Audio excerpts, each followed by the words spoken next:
You've arrived at Adventures in Dreamland. Soft, surreal, and slightly cheeky sleep stories with awe and wonder. I'm Serene, your guide tonight.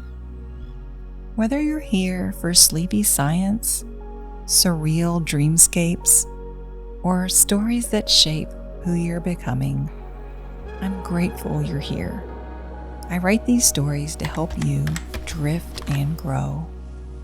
Each night, you're welcomed into a dreamy space from across the world. I'd love to know where you are and what makes your space extra cozy. Running a story cabin in the clouds isn't free. The greatest gift you can give to support my work is sharing our adventures with a friend. Now, we return to what we are. Every living organism on this planet, no matter how small or complex, wants the same thing.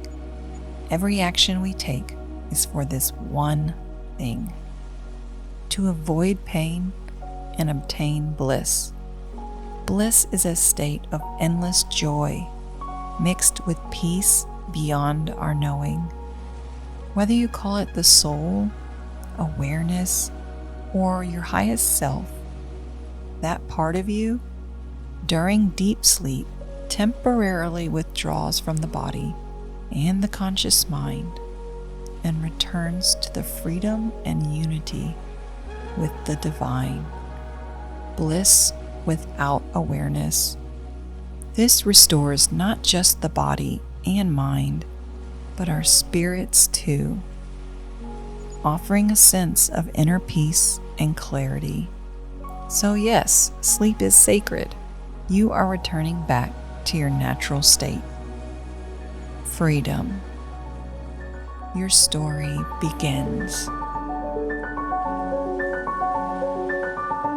The Underwater Train, Coral Reef Express, is episode 28 and our 6th in our Dreamscapes playlist, where we appreciate surreal, beautiful places.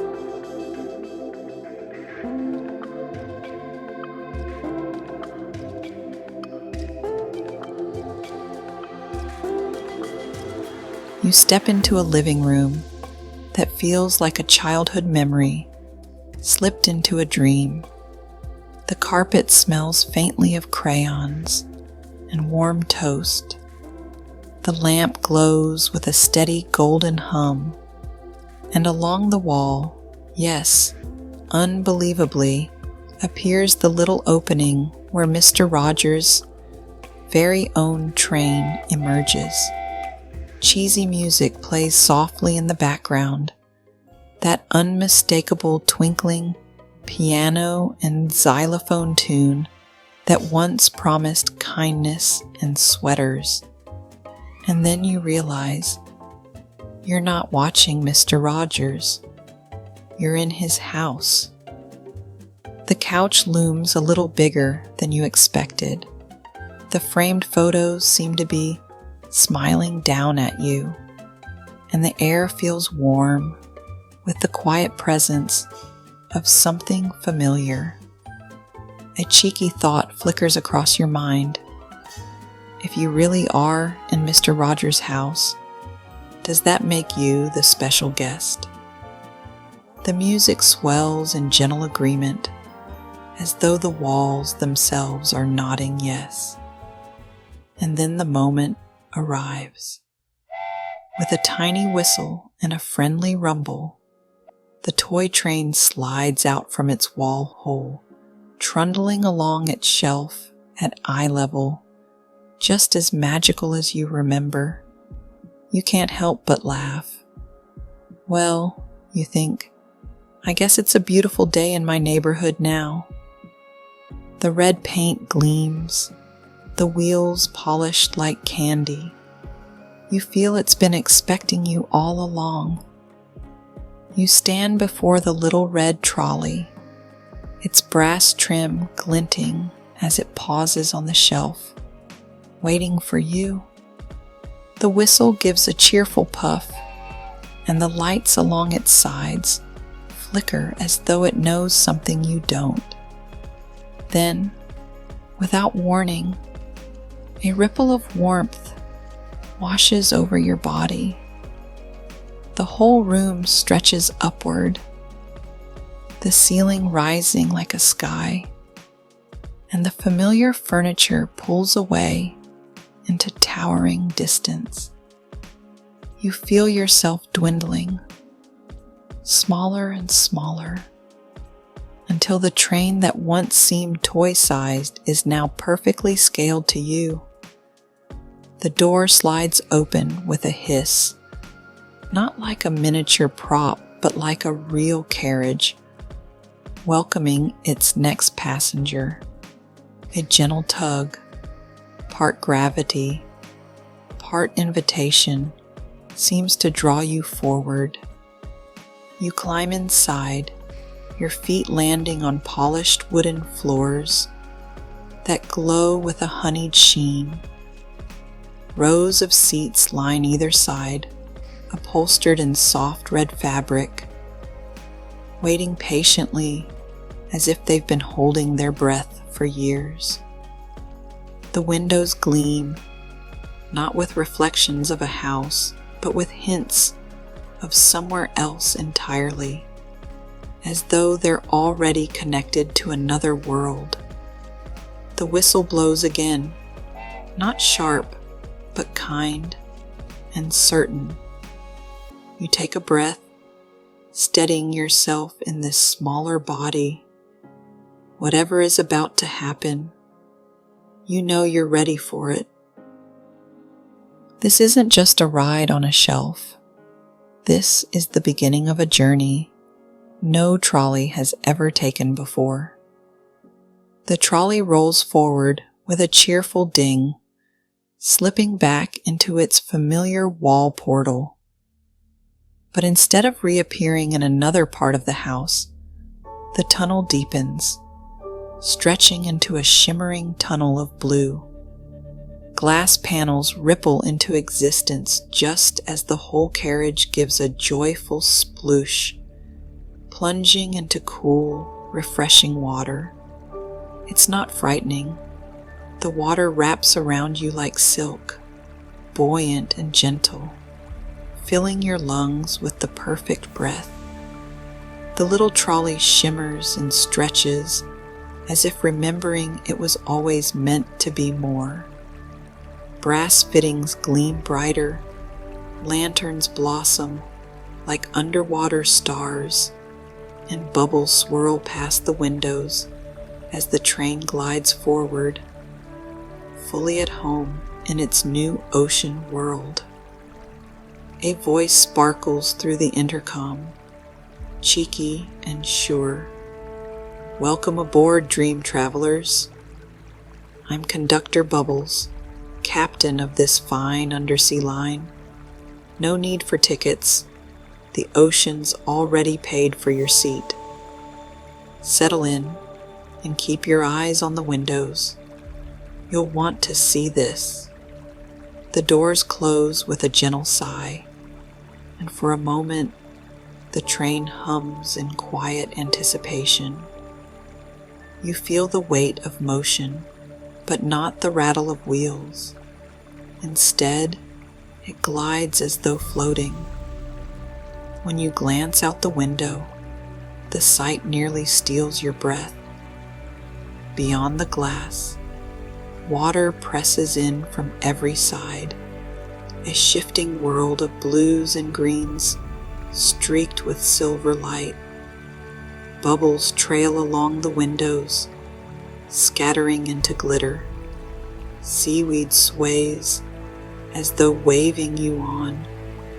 Schools of tiny fish scatter like confetti at your arrival. And the train itself, once a humble trolley, glows with soft golden lanterns, its wood polished to a ship's shine, its brass rails gleaming like treasure. You realize it's no longer just a toy. It has become a living, dreaming vessel. As you turn your head, you notice the cabin is filled with the strangest, most wonderful company. Across the aisle, a jellyfish floats serenely in a seat, its body pulsing with pink and lavender light. It holds no ticket. Perhaps jellyfish are exempt, but it seems perfectly at home, tendrils drifting lazily like ribbons in the air. A starfish sits propped in another seat, surprisingly upright, a tiny newspaper spread between two of its arms. It turns the pages with slow, deliberate movements, as though it has all the time in the world.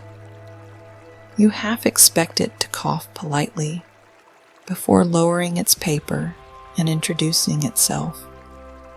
Near the back, two fish wear bowler hats tilted at jaunty angles. One taps a fin against the window in a rhythm.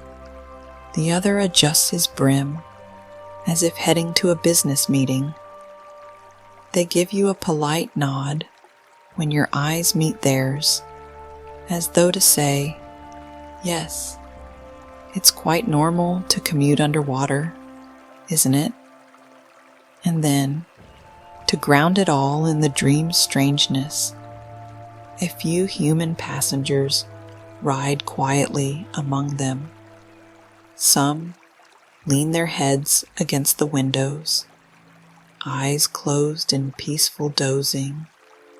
Others simply watch the currents outside, as though this journey were the most natural way to get from one coral reef to another. The atmosphere is light-hearted, whimsical, yet comforting. Here in this undersea train, rules don't matter, only wonder does.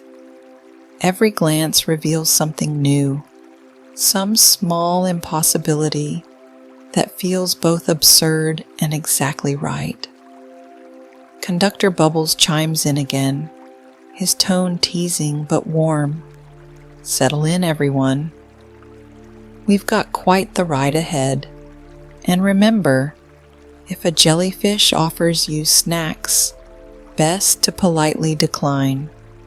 They've yet to figure out the difference between popcorn and plankton. The cabin ripples with soft laughter, and you find yourself smiling too. It's clear this journey is as much about the passengers as it is about the places you'll go. The train glides forward, lanterns glowing steady, as the ocean begins to reveal its wonders. You press your face toward the glass, and the view is like slipping into another dream within a dream. Outside, enormous curtains of seaweed sway in the current, their green blades rising like underwater forests. Shafts of light from the moon above shimmer down in trembling columns, painting the reef in moving stripes of silver. The reef itself is alive with color.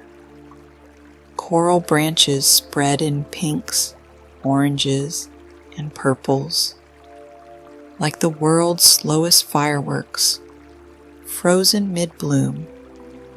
Among the corals dart tiny splashes of orange and white.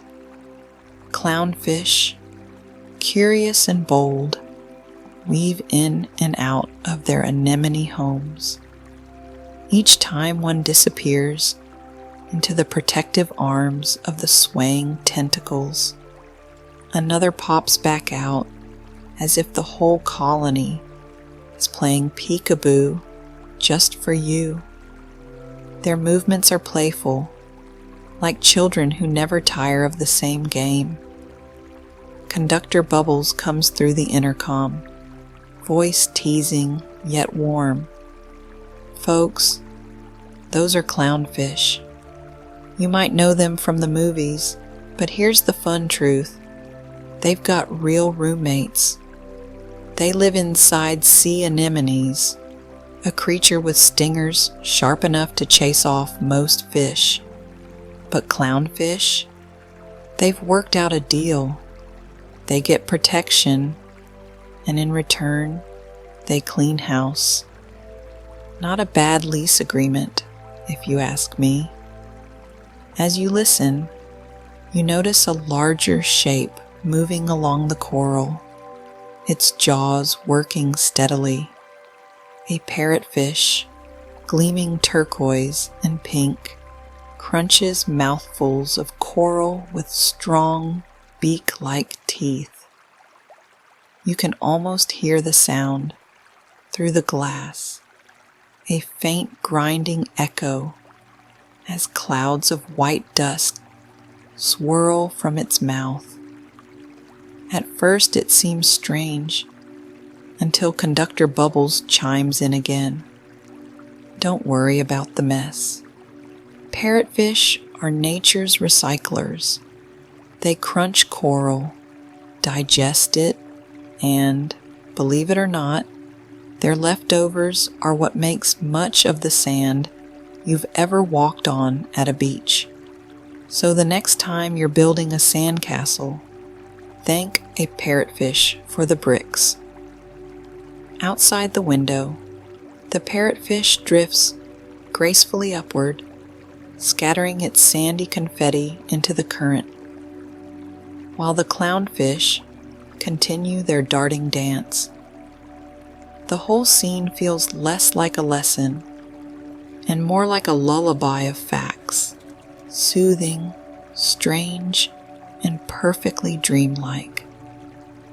The train slows, humming like a giant cello string beneath your feet.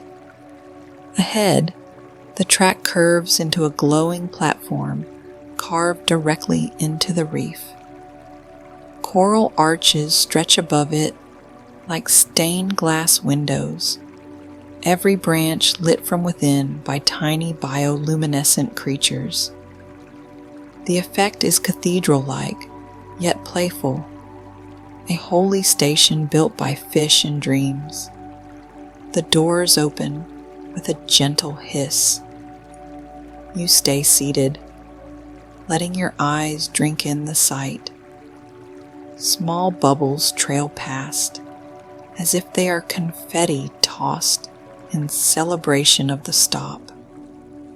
From the far side of the platform, something long and ribbon-like slithers into view. At first it looks like a strip of seaweed set loose, but then the head turns, mouth opening to reveal sharp, needle-thin teeth. A moray eel glides onto the platform, body curving in hypnotic waves. Its skin is mottled green and brown, patterned perfectly to vanish among the rocks. Except right now, it's impossible to miss. The eel lifts its head, blinking once, then wriggles aboard the train as though this is the most natural commute in the world.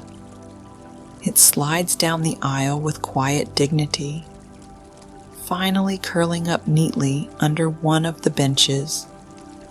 Passengers, human, jellyfish, and fish in hats alike, make room without complaint, as if this is the eel's usual seat. Conductor Bubbles' voice comes over the speaker, full of mischief. Ah, we've picked up our next rider, the moray eel. Don't let the sharp teeth fool you. They're mostly just shy neighbors who like to peek out of holes in the reef. Think of them as the curtain twitchers of the ocean, always watching, rarely stirring unless dinner floats by. Friendly enough, provided you don't try to borrow their burrow. A low ripple of chuckles spreads through the cabin. Even the starfish rustles its newspaper in amusement. The eel, for its part, coils tighter and closes its eyes, as if tucking itself in for the rest of the ride. The train hums again, preparing to continue deeper into the reef, the glowing arches of the station fading behind you like the memory of a stained glass dream. The train hums forward again, and you feel the vibration as a low purr beneath your feet. Outside the windows, the reef stretches into new shapes, vast sea fans unfurling like lace against the current, their wide fronds swaying with a slow, mesmerizing rhythm. They look almost like underwater trees, their branches bending in the tide as though bowing in greeting to the passing train. Everywhere you look, life flickers and scatters in quick silver bursts. A school of tiny silvery fish flashes by in perfect formation, darting left, then right, their bodies moving as one. The effect is hypnotic, like watching moonlight break into shards and reassemble itself again and again. For a moment, it feels as though the entire ocean is breathing with you, inhaling and exhaling in perfect synchrony. Among the movement, a new figure glides into view, an angelfish. Its body is a painter's canvas, awash with bold stripes of yellow, black, and electric blue. The angelfish tilts, catches the light, then pivots with graceful precision, as though performing for the train itself. Conductor Bubbles' voice threads through the intercom, softer this time, almost reverent. Now that, my friends, is an angelfish, the ocean's answer to stained glass. They say their colors are meant for camouflage among coral, but I think they're just showing off. If the reef were a gallery, angelfish would be the centerpiece. You watch as another joins it, the two circling each other in playful loops. Their fins trail like silk ribbons, painting invisible brushstrokes across the water. The entire scene is dreamlike. Fish darting like sparks, sea fans bending with elegant patience, and the angelfish drifting like living art. Something stirs in you, a feeling that this underwater ride is more than sightseeing. It's as though the ocean itself is staging a pageant, inviting you not just to look, but to marvel. The rhythm of the train matches the swaying of the sea fans, the darting of the fish, even the slow pulse of your own breath. For a fleeting moment, you can't tell where the ocean ends and you begin. The train slows once again, its lanterns casting golden light across the seafloor. This station is different from the last, less formal, more like a hidden garden revealed only to those who know where to look.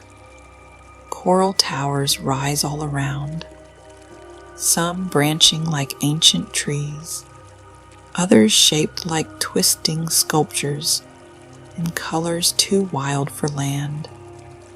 Vivid reds, pale blues, glowing greens. The doors slide open, and this time you step outside. The sensation is strange, but not frightening. You are still underwater, yet you breathe as easily as if walking through air. The sand beneath your feet is soft and pale, rippling in gentle patterns where the current touches it. You wander slowly among the coral structures. Each tower hums with quiet life, tiny shrimp clicking, feather worms unfurling delicate plumes, sponges filtering the water like patient guardians of the reef. The entire place feels alive, yet calm, as though it has been dreaming for centuries and has welcomed you into its dream. From behind a coral outcrop, movement catches your eye. An octopus emerges, its skin shifting colors with effortless magic, first mottled brown to blend into rock, then a burst of orange as it stretches across the sand. Its arms ripple like silk scarves, each sucker touching the world with deliberate curiosity. You pause, entranced, as it slides gracefully between coral branches, pausing to peer back at you with eyes full of intelligence. Conductor Bubbles' voice follows, more hushed, as though respecting the octopus's quiet dignity. Ah, the master of disguise. The octopus can change color, even texture, in the blink of an eye. Trickster, escape artist, and artist, all at once. Some say they dream vivid dreams of their own, and if that's true, I'd wager those dreams are as colorful as this reef. A little farther along, clinging calmly to a coral rock, you notice a starfish, its arms spread wide in perfect symmetry, body patterned in tiny bumps like a mosaic. Unlike the octopus, the starfish does not move quickly or dazzle with tricks. Instead, it radiates stillness, a patient, steady presence, content simply to be. Don't overlook that one, Conductor Bubbles adds gently. The starfish may seem simple, but it can regenerate an entire arm if one is lost. Imagine that kind of resilience, quiet strength, waiting beneath the surface. The octopus disappears into a coral cave, and the starfish remains, a sentinel of calm. Together they embody the balance of the reef, the wild and the serene, the shifting and the steady. As you breathe it in, you feel yourself becoming part of that balance, as though the coral gardens are teaching you a language without words, the art of being fully alive, whether moving or still. The soft hum of the train beckons you back. Lanterns glowing warmly as if the carriage itself is relieved you've returned. You step aboard, brushing a final glance at the octopus's coral cave and the patient starfish on its rock. The doors close behind you with a sigh, and the train glides forward, deeper into the reef's labyrinth. Outside the windows, the scenery grows denser, more intricate. Coral towers give way to winding canyons filled with drifting plankton that shimmer like stardust in the lantern light.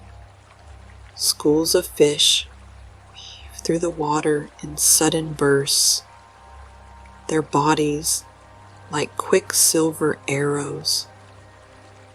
Each turn of the track reveals a new surprise, as though the reef is constantly rearranging itself to entertain its guests.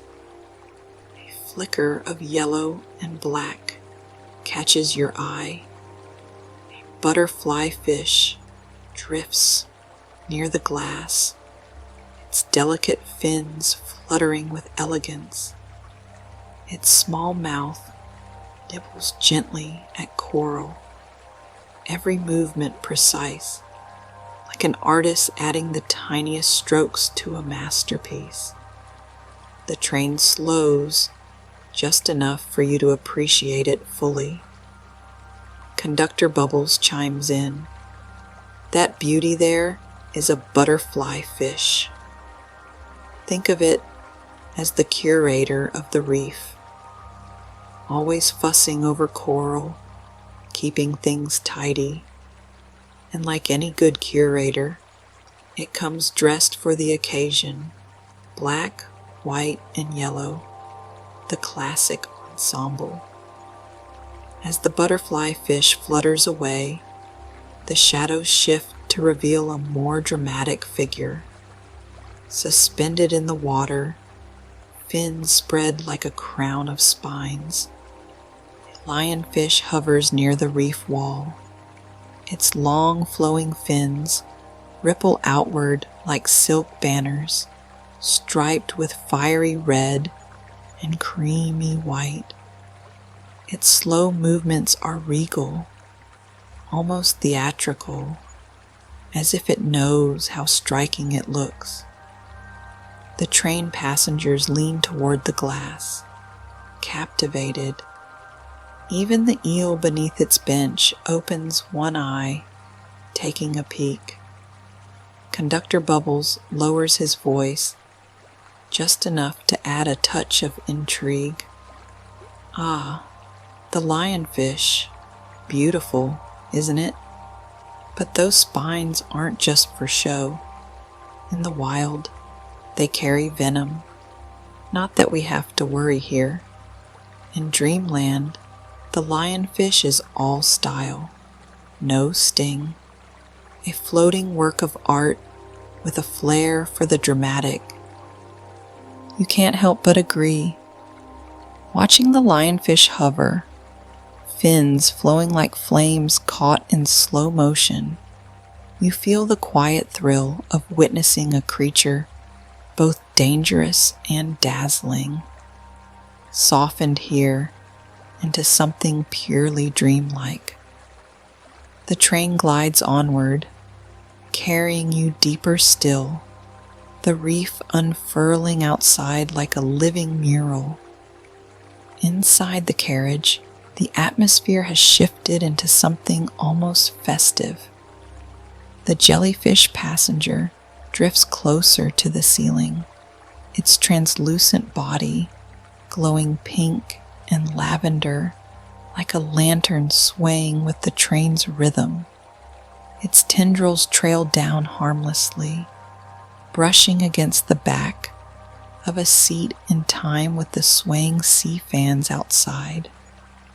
A soft pulse radiates from it, as though it's dancing to music only it can hear.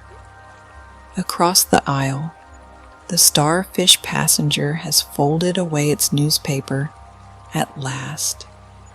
Two of its arms adjust its round spectacles, and another arm taps the folded paper against its side, like a professor waiting for attention. You swear it gives you a wink, though you can't be entirely sure. The starfish plays its humor subtle. The moray eel coils lazily beneath a bench, its body winding tighter into a comfortable knot. Every so often, it yawns, showing off its impressive set of needle-thin teeth. But instead of menace, the gesture feels oddly endearing, like a cat stretching in its sleep. Up near the windows, the two bowler-hatted fish begin a new routine. One fishes a deck of playing cards from somewhere unseen and fans them out with fins surprisingly deft. The other gives a tilt of its hat and picks a card, holding it close with an exaggerated secrecy that makes nearby passengers chuckle. Conductor Bubbles breaks in with his trademark cheek. Ladies and gentlemen, I'm obligated to inform you that no high-stakes poker games are allowed on this route. Last time we tried that, we nearly had to repossess a clam, and you'd be surprised how hard it is to get a mortgage out of a clam. The cabin ripples with gentle laughter. Even the humans aboard, who until now have been quietly staring at the windows, smile at one another. The jellyfish pulses brighter, as if joining in the joke.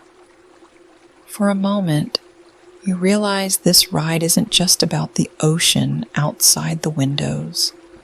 It's about the surreal community inside the carriage, creatures and people sharing a journey, each one stranger than the last, yet all moving together in peace. The train isn't simply carrying you through the sea. It's teaching you what it feels like to belong anywhere, even in the most impossible of places. The train eases forward, lanterns glowing warmer as the water outside grows darker. You sense the reef fading behind you, replaced by something more mysterious. The track dips into deeper water, where sunlight no longer reaches. Here, the ocean changes character, less playful, more secretive. Out the windows, the colors shift from bright coral to shadowed blues and purples. Then, out of nowhere, the dark begins to spark. Tiny bursts of bioluminescence appear, blinking like stars scattered across a velvet sky.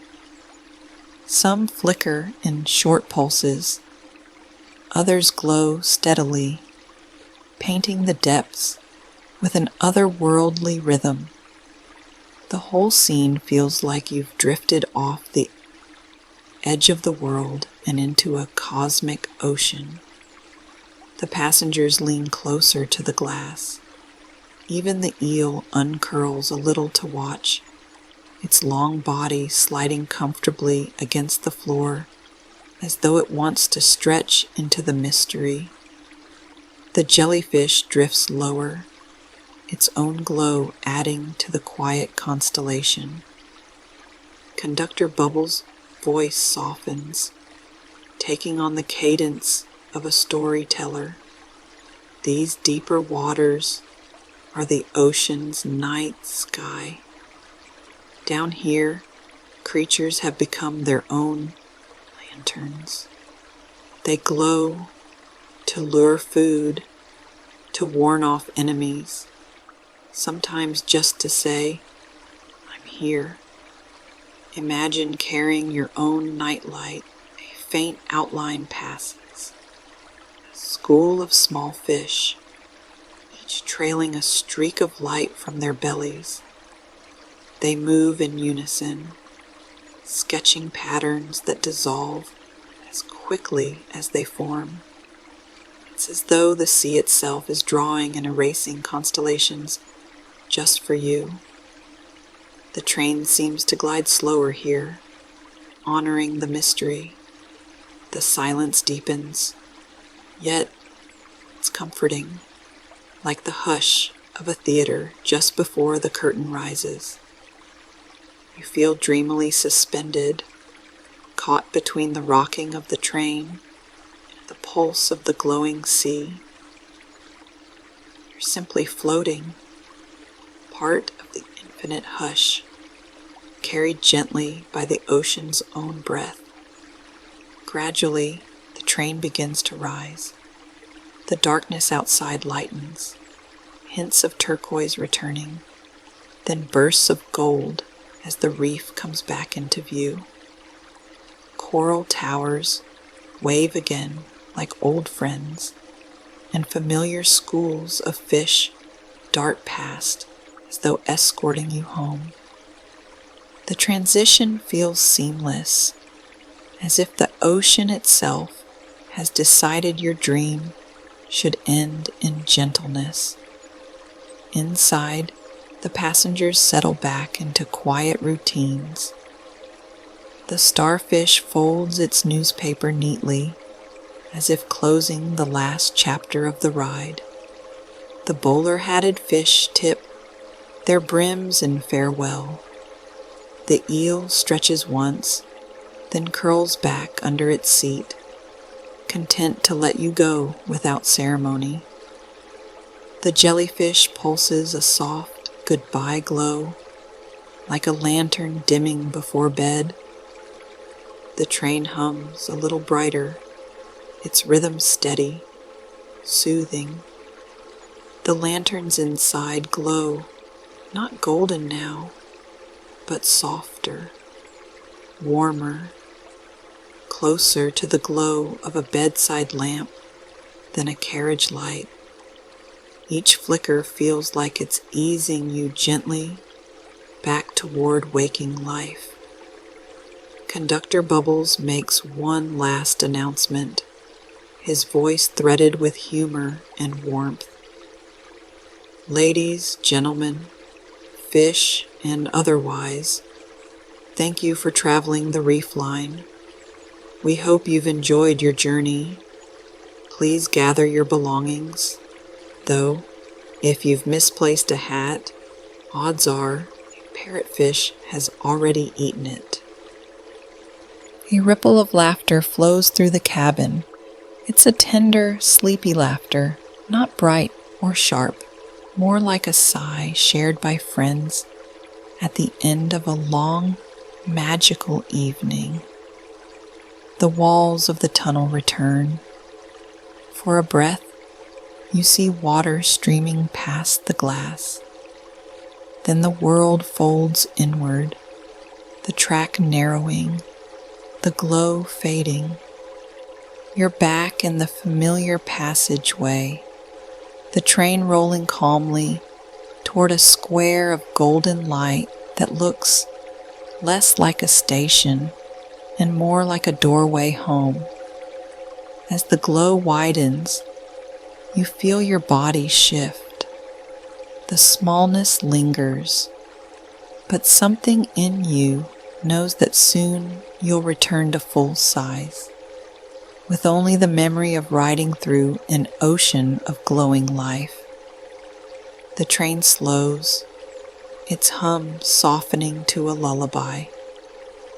The glowing tunnel of the ocean narrows until all that remains is a circle of warm light ahead, like a rising sun waiting just for you.